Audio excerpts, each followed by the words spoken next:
This is the Sports and Society podcast, where we go beyond scores, statistics, and personalities to focus on issues and controversies in sports worlds.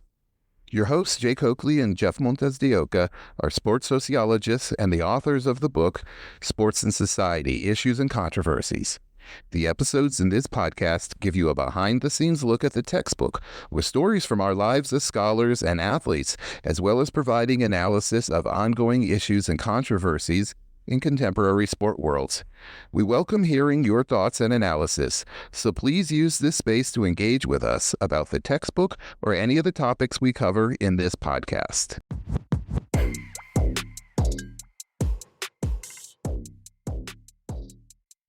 Hello, and welcome again to the Sports and Society podcast. Once again, your hosts, Jake Oakley and me, Jeff Montes de Oca, will be with you, and we're going to be talking about Chapter 3, Sports and Socialization, who plays and what happens to them. Hi, Jay. How you doing today? Pretty good, Jeff. Pretty good. This is one of my favorite topics, so I'm interested in doing the podcast today. Great. Well, actually, let me go off script a little bit, and let me just ask you about that, Jay. What makes this one of your favorite topics? Through my sociology as an undergraduate and as a graduate student, I always focused on social psychology. And social psychology has covered socialization directly. It's probably one of the main topics in sociological social psychology. And I was the father of two young kids when I was in graduate school, and I was really concerned with socialization, the interaction that I had that was going with them, that was going to influence how they thought about themselves and their relationship with me and Nancy. And so it was directly related to my life. And then when they started playing sports, I was really interested in how that was having an impact on them as little kids and how they thought about things. So I ended up doing research in the area and have learned a whole lot about what happens to people as they participate in sports.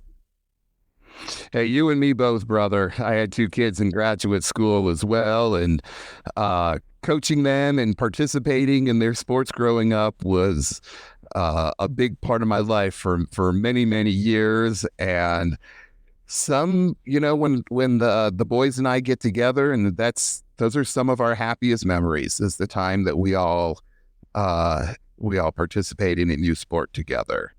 So yeah. So absolutely, right? There's a whole chapter in Sports and Society on socialization. It's a key concept in sociology. So why don't we start out by discussing in sociology, what do we mean by socialization, and why is it such an important concept in our research? Yeah, that's a good question, because oftentimes when you hear the term socialization used, they're just talking about people getting together and socializing. And so, people equate it with conversation, socialization. And that's a good place to start, I guess, because basically socialization as a sociology concept refers to a process of learning and social development that occurs when we interact with one another and become familiar with the whole context within which that interaction occurs. So, life is a learning experience in a sense, and socialization is the concept we use to capture that learning experience, because it's through that process of interaction that we form ideas about who we are and what's important in our lives. It can sound like, and it gets criticized for being passive, right? Or for making us, this idea of socialization says, it makes us passive. We're born into the world as it exists. We learn how to fit into it as it exists. We're going to pass on, and the world is going to continue without us, right? One of the ways that some of the sociologists have talked about it, and I use this in class a lot myself, is that socialization is the internalization of the external world, right? All the norms and the values and customs, we learn that. They become a part of who we are. I often say, like, speaking in language, right? We all think, and we all think in language. And so when we think in a language, that is society operating inside of us, right?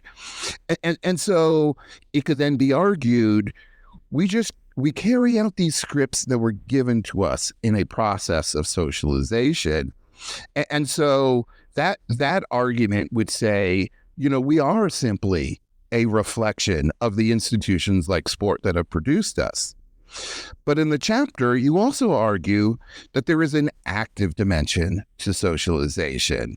So when I use the book in my classes, one of the things I'll always ask the students is, to what degree were you passive in the process of socialization, that is, shaped by others? And to what degree were you active, resisting and making choices? So Jay, can you talk a little more about how we can be both active and passive in our socialization as athletes? Yeah, I think the best way to start on that is to remember that socialization involves interaction, and interaction always involves a give and take, and it involves two people or more who are perceiving things in their terms and setting, giving priority to certain things, what's important in the interaction, what's less important, where they want to take the interaction in terms of their own interests, their values, their experiences. So we are active part of an interactional relationship. And that's exactly what happens in socialization as well. We don't internalize word for word, so to speak, what other people are saying. We interpret it, we give it meaning, we integrate those meanings into our lives in a variety of ways. And those things oftentimes change from one situation to another. So we're constantly personalizing and making relevant to ourselves the things that we see and hear and experience in the rest of the world. So we are active participants in our own socialization process. And if students will think about their relationship with their parents as they were growing up, they oftentimes initiated the issues and situations that framed their relationship with their parents. So they were active participants, even as a 3-year-old learning language. They were influencing their parents, and then their parents were influencing them. So and as we get older, we become more active and intentional in the issues that we raise with our parents and how we respond to our parents. So we become really active to the point where when you're 13 years old, you have confrontations with your parents and you assert yourself in a very intentional way. But that happens in socialization generally. More or less from one relationship to another, but we're always an active participant. I think about like the resistance part. So when I was coaching youth sport, I can remember times telling, because I didn't do a lot of, we talked about this in the first episode, I didn't really do much in the way of organized sport as a kid with adults. I started in high school with football. And, and in the 1980s, when the football coach said something, you did it and you didn't ask questions. Except, how do I do that? Maybe you asked, how do I do it? But I can remember coaching the youth sports and telling kids, this is what you do. And they're like, no. And I'm like, what do you mean? What do you mean, no? Right. But they were socialized in a different time and different place than me, or more. I think a better example of this in terms of youth sport I remember going to one of my little sister's soccer games, and I have a brother and sister. They're about 20 years younger than me. So I was, much older, and my little sister, she was a kid. She was doing youth sport. And why do kids do youth sports? Because it's fun. They want to play. They want to hang out with other kids and have friends. They want to socialize, right? As part of their process of socialization. And so she was playing, and then when she came off the field, she went into her backpack and pulled out about 5 or 6 Barbie dolls. And she started playing with the Barbie dolls on the sidelines. And the next thing you know, all the kids on the sidelines, boys and girls, are playing with her with her Barbies, and they're having a great time. And, so the coach, of course, didn't like that because they weren't focused on the game. But for them, sport, the soccer, was a place to have fun. And that was part of having fun. And so I'm thinking about, what might be some other ways in which we see people, examples where people are making choices, whether it's necessarily resistant. We tend to think of that as a protest, but the resistance isn't always an act. It sometimes is a protest, thinking about somebody like Colin Kaepernick, but it isn't always a protest. What might be other examples where people are, sort of engaging in those interactions and creating new meanings, redirecting focus or whatnot?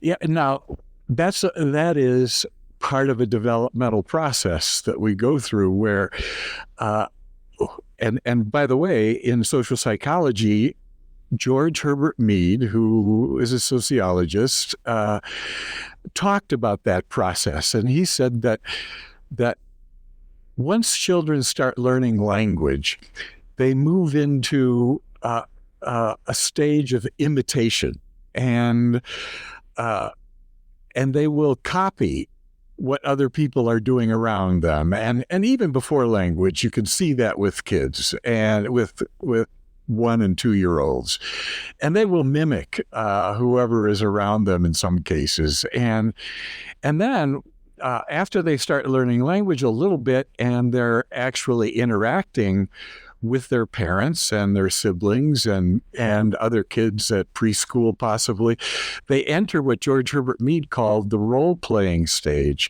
And what they're learning at that point is the ability to put themselves in the position of another person and kind of look at the world through their eyes. And that's a very important developmental turning point in the life of a child. And so they start looking at things through their parents' eyes. And if you watch little kids play house, for example, they'll say, "I'll be the mother, you be the father," and they're doing things exactly the way their parents would do them, and are pretty close. And then when they hit 11, 12, 13 years old, they start moving into what's called the game playing stage. And this is a really interesting issue related to the whole topic of socialization, because George Herbert Mead saw the process of becoming an adult developmentally as being able to play a complex team game. And what's required in that game? Well, what's required is you being able to put yourself in the position of all of your teammates and all of the players on the other team simultaneously to figure out where you ought to be on the field and what you ought to be doing. And that's kind of what we do in society as a whole. When we become when we move into this game playing stage, we're able to look at things from the perspective of a generalized other. In other words, what are all the people around us thinking? And how do we make sense about that, and how do we fit into the situation when we think about this generalized other? And by the way, I'll give you a good example in sports here, in youth sports. When you're dealing with a bunch of 8-year-olds, if you listen to the parents on the sidelines and the coaches, you will hear them say numerous times, "You're out of position. You're out of position. Where do you belong?" And an 8-year-old has a very difficult time figuring out where they belong because they haven't entered the game stage yet. They're still just playing the role of a soccer player, or a baseball player or a basketball player. And that's why we see in soccer what I call beehive soccer. They know that in soccer, what am I supposed to do? I'm supposed to get the ball and I'm supposed to kick it in that direction and hopefully eventually get it in the goal. And they're all thinking that at the same time. So what you have is, you have 12 kids around the soccer ball, and it looks like a scrum in rugby, and the coach is getting frustrated because everybody's out of position. But that's one of the problems with youth sports is when we play complex team sports, the kids are not psychosocially ready for it yet. Their brain hasn't gotten to the point, and their social skills haven't gotten to the point where they can understand what a position is. And you can see that with little kids when they don't know, what's an aunt? It's my mother's sister. Well, they have a hard time thinking in such abstract terms, in the same way that they have a hard time thinking about the center fullback in soccer versus them as a right halfback in soccer, and what's the relationship. So that's something that has to be learned before you can really know what a team sport is. And sometimes what happens with little kids is that coaches will practice things over and over again. And I remember this from my baseball experience. How do you do a double play? Well, you'd have to hit 15 grounders to the third base person and the shortstop, and have the second base person cover second.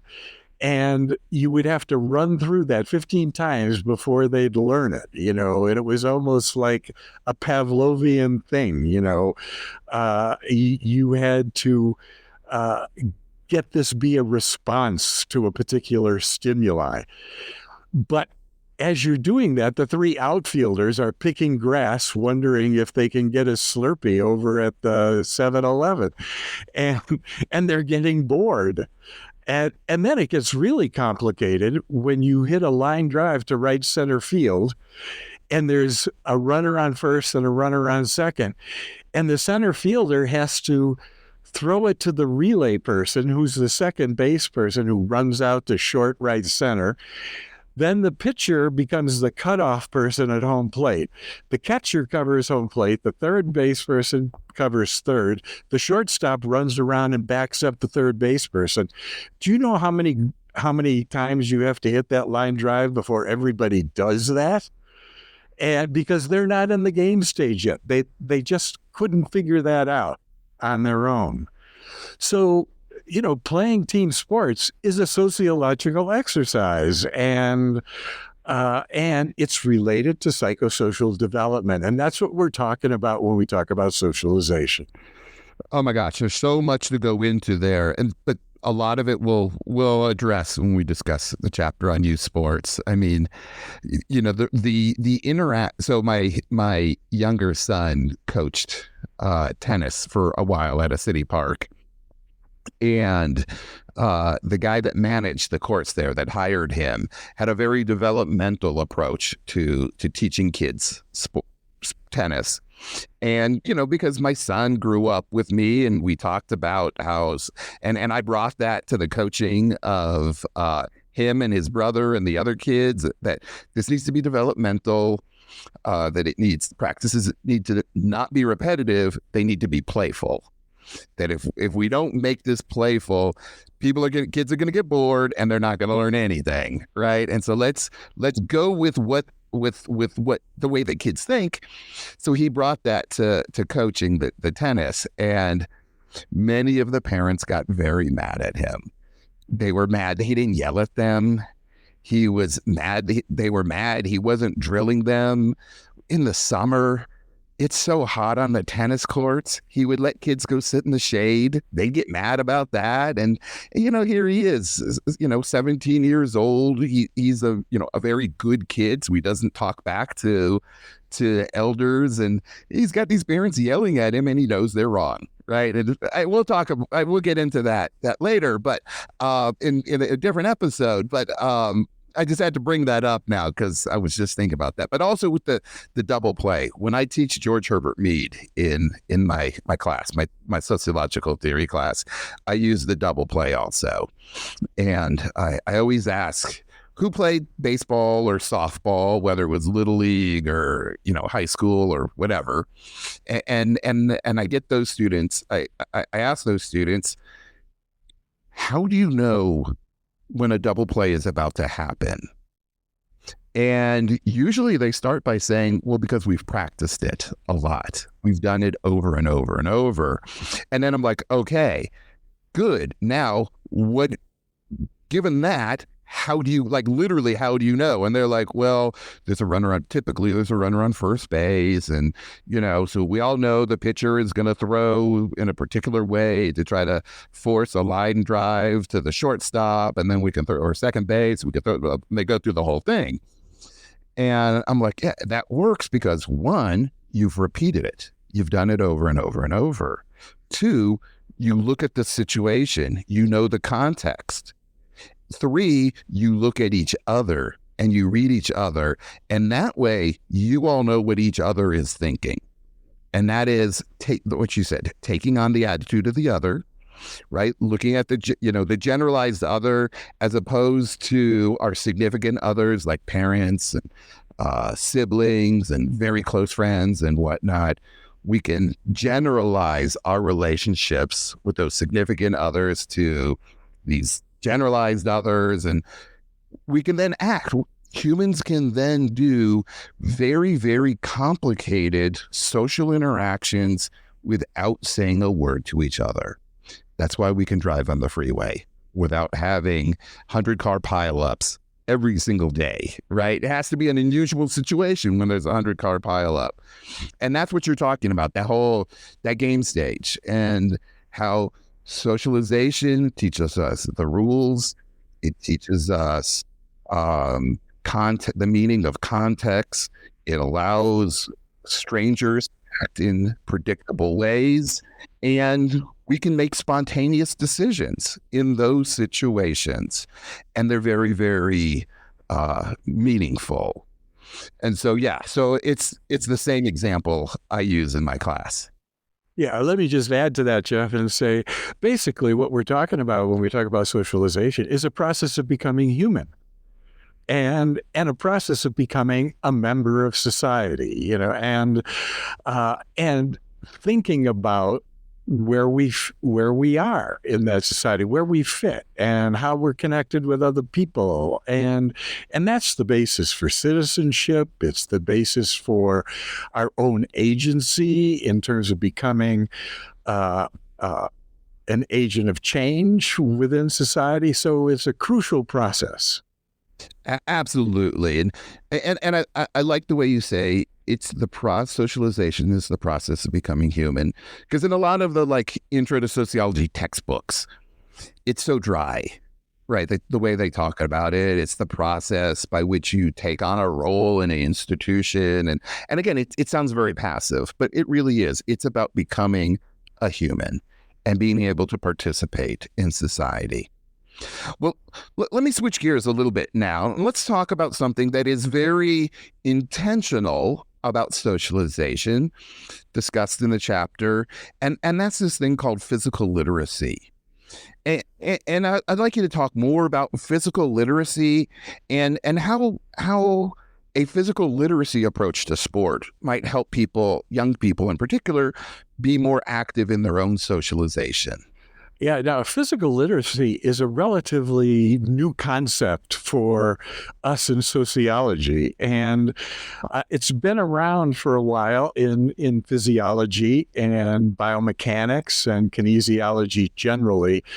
But the whole notion of learning how to move is something that we haven't studied too much in sociology. And when it comes to the sociology of sport, physical literacy is really important.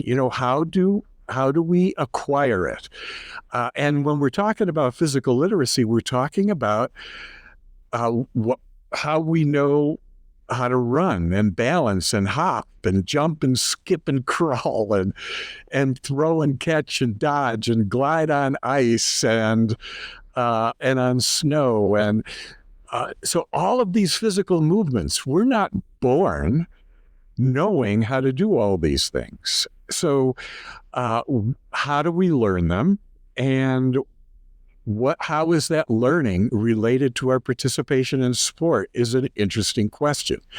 And now that we're starting to use the term physical literacy, we're looking at how it gets developed within the family, within play, and we even go back in some research, and we're not doing this in the sociology of sport, but there's a theory called creeping and crawling. And basically it focuses on how little kids learn how to sit up. These are infants, and then eventually learn how to crawl. And crawling is a complicated thing. It's your right hand and your left leg, and left hand, right leg. And then you're learning how to walk, and little kids learn how to fall pretty much, but in some cases they're really protected by parents and they don't learn how to fall. But we don't learn all of these different movements that we need to be physically literate unless we're out playing games that involve a lot of different kinds of movements. And one of the problems in a number of societies now is that kids have become increasingly sedentary. Nike wrote a big report, a great report called, I think it's called Learning to Move. And what they said in their report is that the world has stopped moving. We've become more and more sedentary. Sitting in front of monitors is a good example. And so we have become less and less physically literate as we grow up. And so the big question is, how does that affect our involvement in sport, our physical condition, our health, obesity rates in society, and so on? So learning physical literacy has become an important issue. And one of the organizations that focuses on it is the National Strength and Conditioning Association. And they actually have developed exercises to expand physical literacy among kids. And I've actually physically participated in those when I was running some seminars in Denver with middle school children, and I invited somebody from the NSCA into the sessions to work with kids on physical literacy. And it was really fun. I mean, kids were joking, but they were finding out, I don't know how to do this because I've played soccer all my life and my throwing skills are not good. And some of my other skills aren't good. And that's the problem with specialization in sport, is that you become so specialized that in the process, you lose certain aspects of physical literacy. And then that affects how you make choices in the rest of your lives. So basically, from a sociology of sport perspective, physical literacy makes possible choices about participating in physical activities through your life, including organized sports, but not just organized sports. There's all sorts of other kinds of physical activities that are very healthy, in many cases healthier than sport in terms of our overall health. And the more physically literate we are, the more choices we have about participating in a variety of different physical activities. So you got me thinking about a whole bunch of things. One is, I'm thinking about like when I was a kid and I didn't participate in much organized sport. We went out, we played games, we created our own games. Obviously they were, Foursquare, kickball, those games, handball, those were given to us. And so that was a kind of informal physical literacy. We just played without guidance. As opposed to that, I'm thinking about my younger son. When he was very small, 3-4 years old, we were living in Pennsylvania at the time, and we signed him up for a sport program at a municipal recreation center. And it was very much this sort of model of playfulness. It was to prepare kids to play basketball later, but they didn't learn. Was it basketball? No, it was baseball, actually. I think it was both. I think it was both baseball and basketball. The kids never played basketball. They never played baseball. But the women running this program would set up a circuit. The parents had to be involved. So we all had stations. And the only exercise I specifically remember is the kids would do alligator jaws, right? So they'd put one hand below the other, put their hands down on the ground, and we would roll a softball to them, and they would catch it. Right. And then once they caught it once or twice, then they'd run to the next station and they would do some other physical motion. And that helped them develop these skills to use their body. So their body wasn't alien to them. Right. Which I think is so important because so many kids who don't get a lot of physical activity, their body is alien to them. And so then when both of my sons did a lot of karate. And one of the things you do in karate is a kata, which is basically, it's like a scripted series of movements that's similar to a dance, but you're doing karate moves.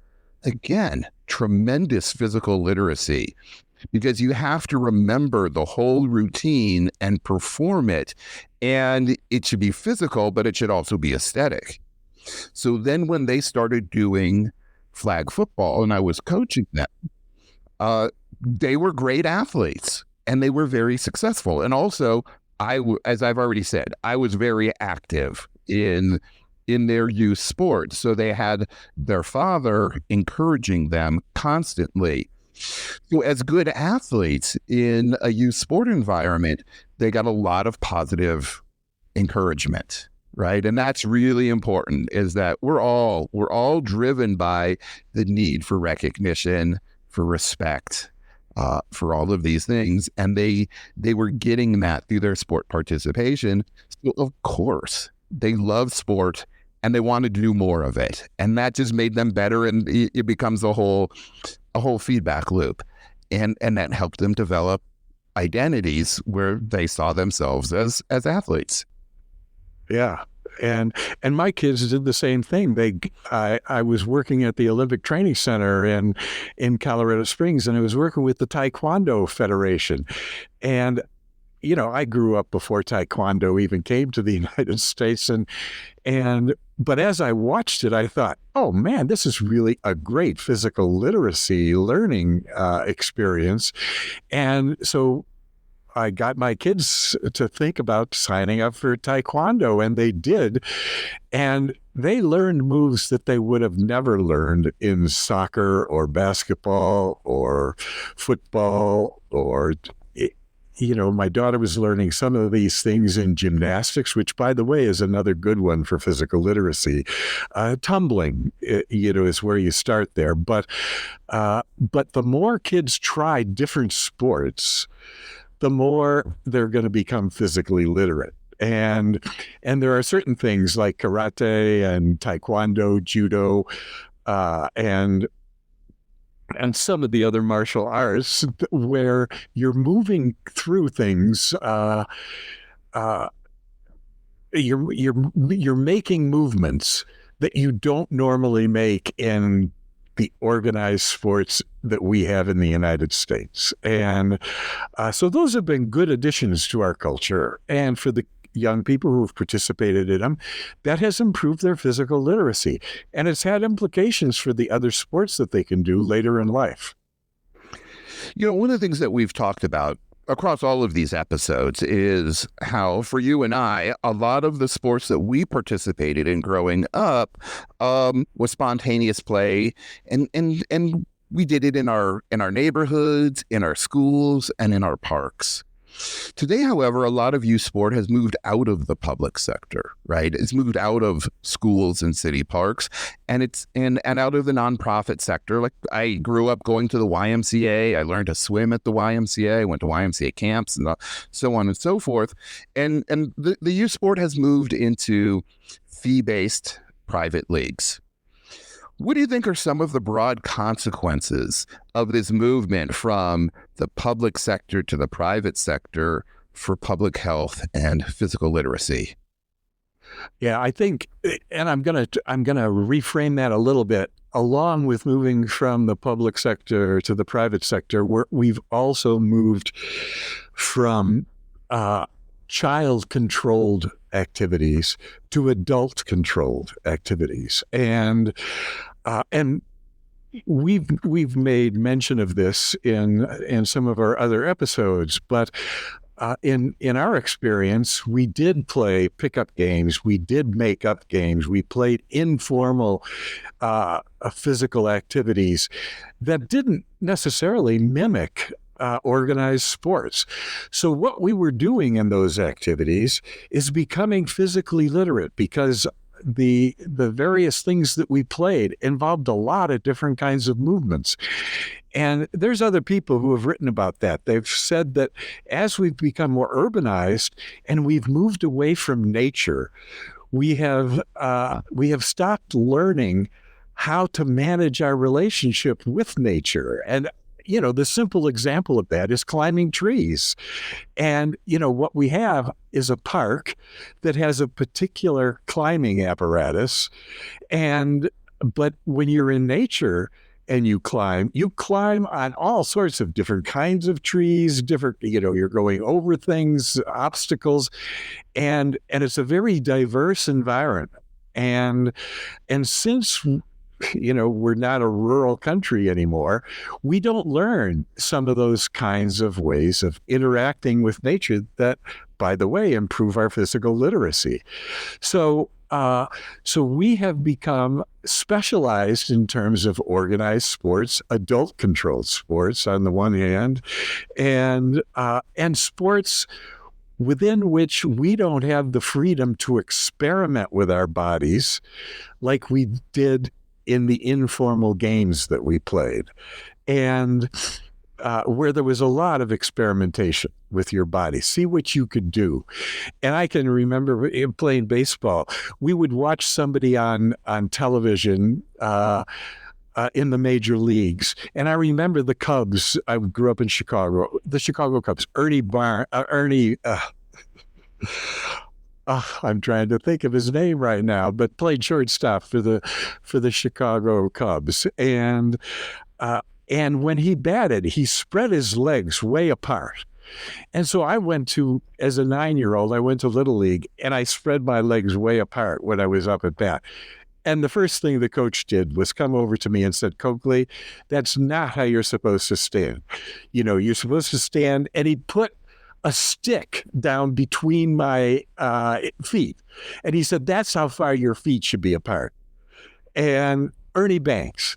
And I was thinking about Ernie Banks and how he was leading the National League in hitting, doing nothing that this coach was telling me. And so what was happening was that the coach was taking out of my sport experience and experimentation with my body. And that started limiting, once we started doing that, it started limiting the range of things the kids tried physically when they were playing informal games. And that's one of the other reasons why the physical literacy has decreased, even among kids who are playing certain kinds of sports. So yes, there's been major changes, not just from the public to the private, but from child controlled to adult controlled. And to get at what you were asking related to the public-private shift is that now that we have gone private, things have really changed because we use a pay-to-play model in private youth sports, and that starts excluding a number of young people whose families can't afford it. We've also moved to a structured approach where you have to make teams. The teams are based, in many cases, around geographical areas, so they're not as mixed as some of the informal games that young people used to play in the past. And so what's happening is that our sports are now limiting some of our social and physical experiences in ways that are very different than what happened in our informal games. And you know, that's not necessarily bad if we realize it and give kids the freedom to do things on our own. And by the way, when I talk with coaches, I always say the last 20 minutes of your practice should be kids making up games related to what, you know, the sport that you're playing, but change it around and do some different things and let kids have some control, because it's going to really help them improve their overall physical skills. You know, when I think back on my own coaching, I probably should have given kids more control than I did. Other than my own kids had some control, because after every game we would go out for lunch and, you know, debrief, and I would get feedback from them on their experience. But you know, the other kids didn't have the opportunity to do that. I think there was a lot of missed opportunity on my part to give the kids more control, to give them more agency, to better help them prepare to be active citizens rather than passive citizens. I mean, yeah, we won a lot of games, but there were lessons that they didn't learn, and supposedly that's the point of youth sport, is for kids to learn those lessons. And yeah, one of the other things that has struck me about this shift to the fee-based private leagues is so parents become sporting capitalists as a result of it. And I saw this when I was, I think, recruited to be an NFL, I forget the NFL flag football league, whatever, NFL flag or something of that nature.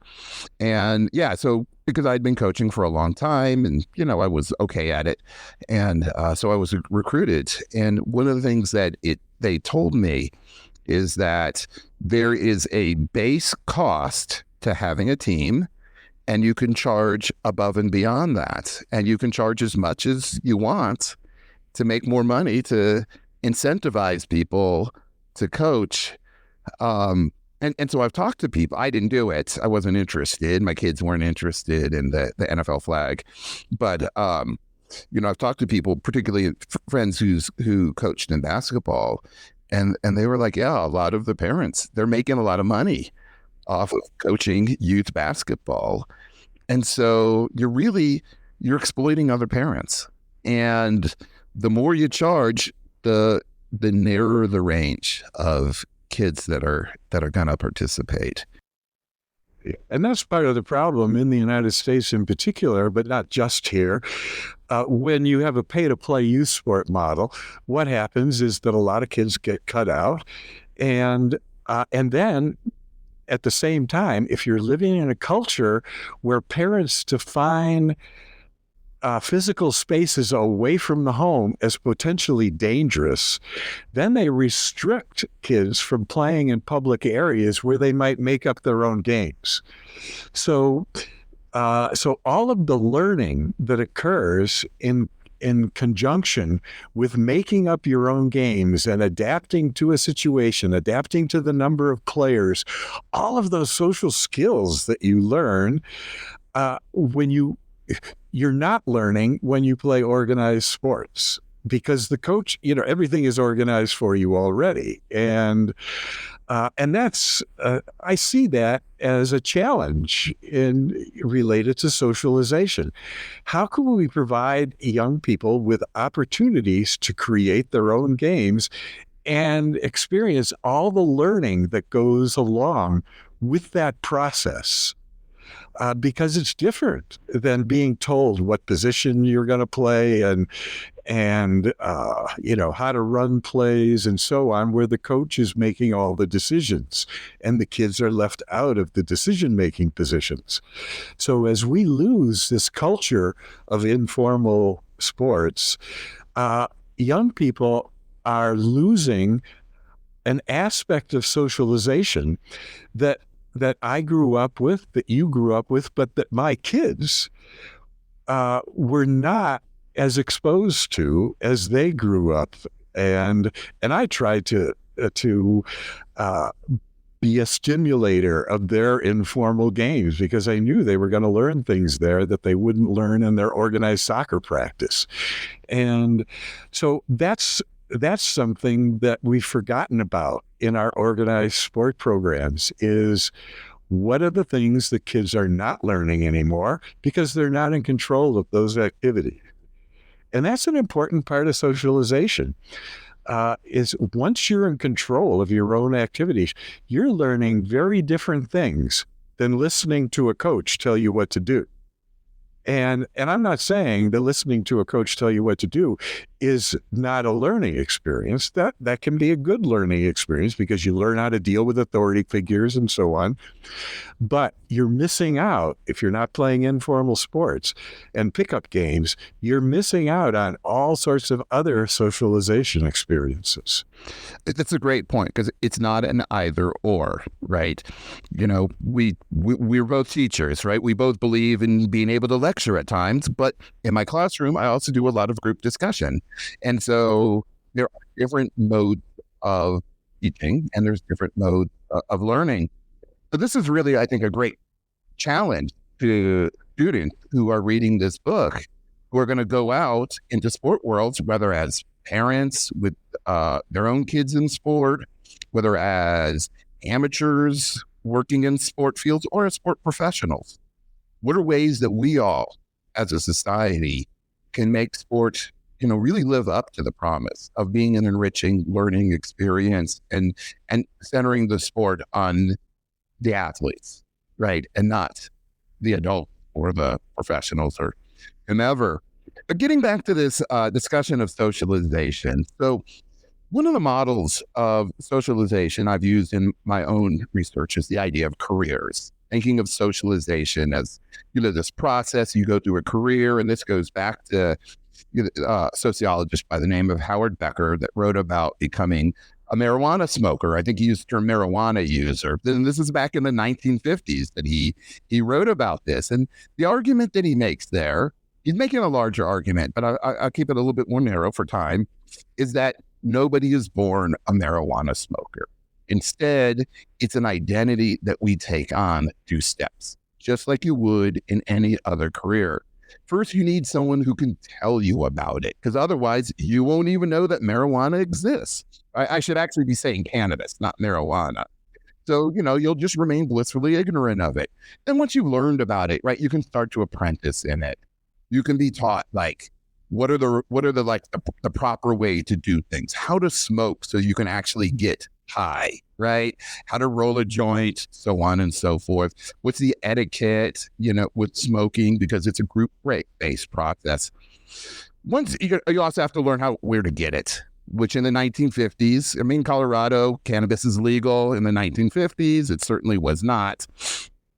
So that's an important part. And once you've mastered all these basics and you can get it, you can smoke it on your own, at that point, you've become a master and you can identify yourself as a user, or as we used to say, a pothead. And like any career, there might be an end point. When you retire, you give up that identity. So we see a similar process going on in sport. For people who have a strong athlete identity, what might it be like for them to transition out of a sports career? Or conversely, transform their career so they can maintain an athletic identity as they get older? Yeah, that's an interesting question, because a lot of young people now who get involved in organized sports spend so much of their time in organized sports settings that they haven't had the kinds of experiences related to decision making, related to creativity, related to modifying activities to fit the situation, because in an organized sport, the coaches are doing those kinds of things. So as we've moved from kids playing on their own and developing their own games, and I'm not saying that it was perfect back then. I mean, there was informal exclusion going on and other kinds of problems, but as we've moved from that model of pickup games, so to speak, and kids being in control of their activities, to a situation where adults are controlling physical activities in organized sports, there's a certain kind of learning that has been marginalized, pushed to the side. And I think it's important to think about that, because when we think about the whole topic of socialization in sport, we're talking about learning experiences. And the more that young people can be involved in controlling the sports within which they're participating, the more they're going to learn that will carry into the rest of their lives. And I think that when we become so specialized, and a child starts participating in just one sport, that affects them physically, because they're not developing physical literacy across a range of possibilities. And being a great soccer player and only playing soccer means that you may have a hard time doing things with your hands and arms. And because you're not using them in soccer, you're keeping them out of the game because they're illegal. And so when you play in a single sport, you're not developing all the physical literacy that you need in order to participate or have your own choice of participating in a lot of different sports.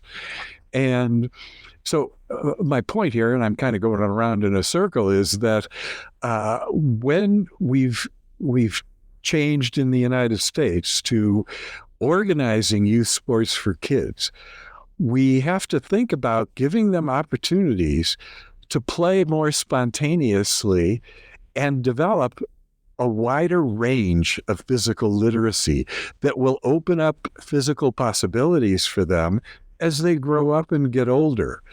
And if we don't do that, you end up being more and more sedentary, and that relates to a whole host of physical problems and that we want to avoid. So the more we allow kids the freedom to experiment and to engage in more spontaneous kinds of play in connection with sports, the more they're going to develop their physical literacy, and the more options they're going to have to be physical as they get older.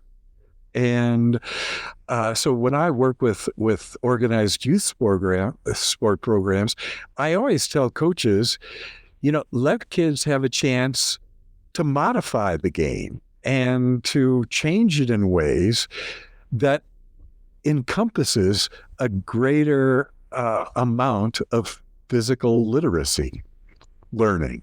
And in some cases, let them play pickup games. And because that involves a whole another sphere of learning, creating a game that doesn't happen when adults are in control. So, there's all sorts of learning, socialization opportunities in connection with physical activities in sports, but organized sports cut out some of those learning opportunities, and some of them are really worthwhile. And as parents and educators, we should be aware of those things, because allowing kids the opportunity to play on their own, and sometimes giving them some hints here and there and helping them create their own games, those are learning experiences that you don't get in some of the organized games that we're playing now. So the kids are playing now. And if your life is just organized sports controlled by other people, you're missing out on certain kinds of learning experiences. I've just said this the other day to my older son about when the parents today, that we reacted to our childhoods in a lot of ways, where, my parents just kicked us out of the house. We were on our own, come back when the street lights come on, no surveillance, no.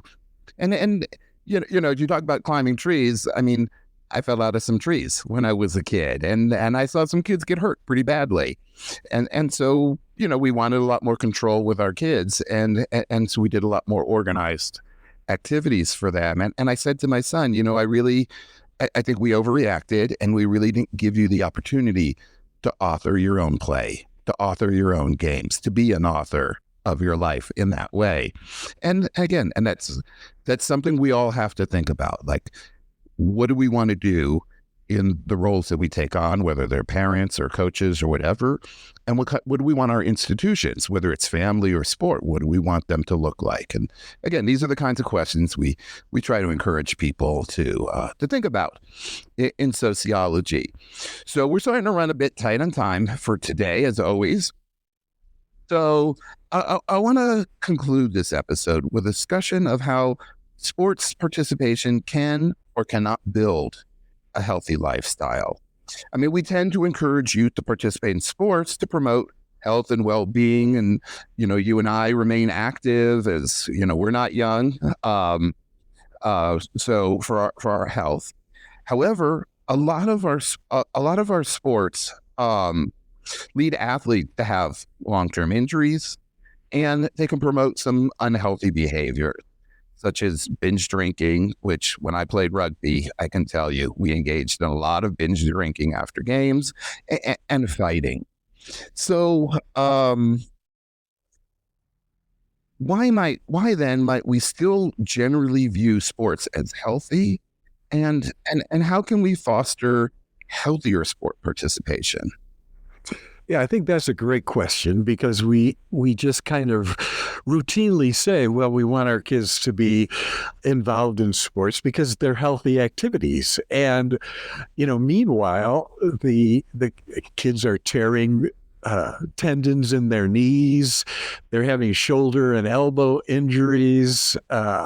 They're heading to the emergency room on multiple occasions, and they're becoming so specialized in a single sport that they're not developing a whole range of physical movement possibilities that will allow them to do a wide range of activities as they continue to grow and get older. And I think that's one of the problems that we need to face within a society where our physical activities for kids have become increasingly organized, and in the process, the amount of socialization, or the range of socialization that occurs, becomes increasingly constricted.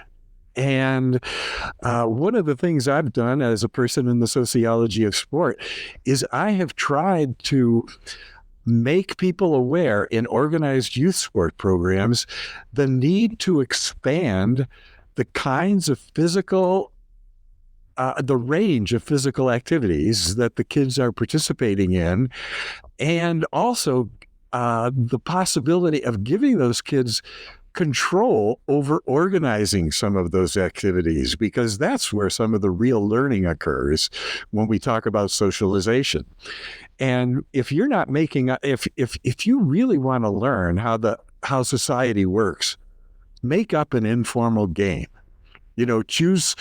Decide what you're going to play, choose sides, figure out if you have the equipment to do it, figure out how many players you need, or what kinds of adjustments you're going to make if you don't have a certain number of players.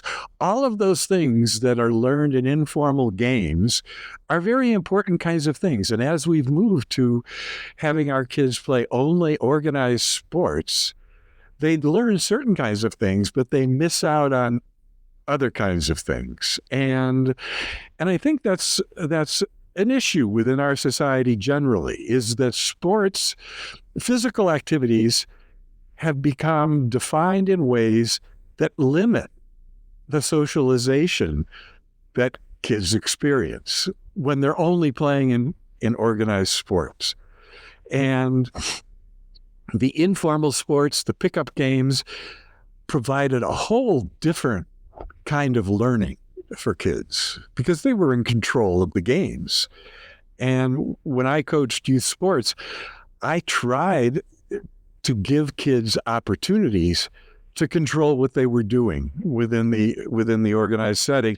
And I always let them play a pickup game at the end of our practices, and so that they could get some of that experience. And for the kids who only played organized sports, they'd look right to me. How do we do informal sports? How do we do a pickup game? And, I had to give some hints here and there, but the kids were not used to making decisions in connection with their physical activities. And that has long-term implications for the physical health of people in our society. So, when we talk about socialization in sport, and next time when we talk about youth sports, we've got to be thinking about how they're preparing people for the full range of adult life. And because I think we've become too specialized in some of our youth sports, and that we've limited the kinds of socialization or the range of socialization experiences that kids have. I think one of the reasons that coaches are hesitant to do some of what you're talking about, giving kids time where they can just create their own games, it's because it's about efficiency. It's much more, in my mind as a coach, efficient for me to have control over the kids. So I could teach a kid the mechanics of how to throw a ball because we had limited practice time. And we played in a league that ostensibly was non-competitive, but there was a championship and, there was a playoff, and I was like, in what world is this non-competitive? So I had a very limited time to teach the basic mechanics. And, we wanted to win. I wanted to win. The kids wanted to win too, I think, but I definitely wanted to win. But you think about, okay, so what's the lesson there? I taught a kid how to throw a ball. Did I teach a kid how to lead people? And if we live in a democracy and we need people to engage in meaningful politics, well, what is the more important lesson there? To follow obediently or to take charge yourself? And so this is something that I think you're just bringing back repeatedly, but it's such an important point. What are the lessons that we're choosing to teach kids? Well, we should probably wrap it up now, but a lot of this we're going to come back to there are so many aspects of today's discussion that we're going to come back to in different chapters. And so in the next week or next episode, we'll be focusing on organized youth sport, chapter 4, organized youth sport, whose interests do they serve? So we've already have an introduction to that. And so I'm going to say thank you, Jay, for great insights. And I look forward to picking up a lot of these discussions in our next episode. Right. And I'm looking forward to the youth sport thing discussion too, because that's really where I got into the sociology of sport, is through youth sports and my own children's participation in them. And that kind of turned me on to looking at the sociological aspects of everything from human movement to informal games to organized youth sports, and how they relate to the socialization process generally, and how we become human beings. So that will continue on in our next discussion. Wonderful. And we always would love to hear from people that listen to the podcast. How did sports socialization help you to become the human that you are now? And maybe the human you'd like to become in the future, too. All right. Thank you very much. And we'll look forward to talking to you again in the next episode.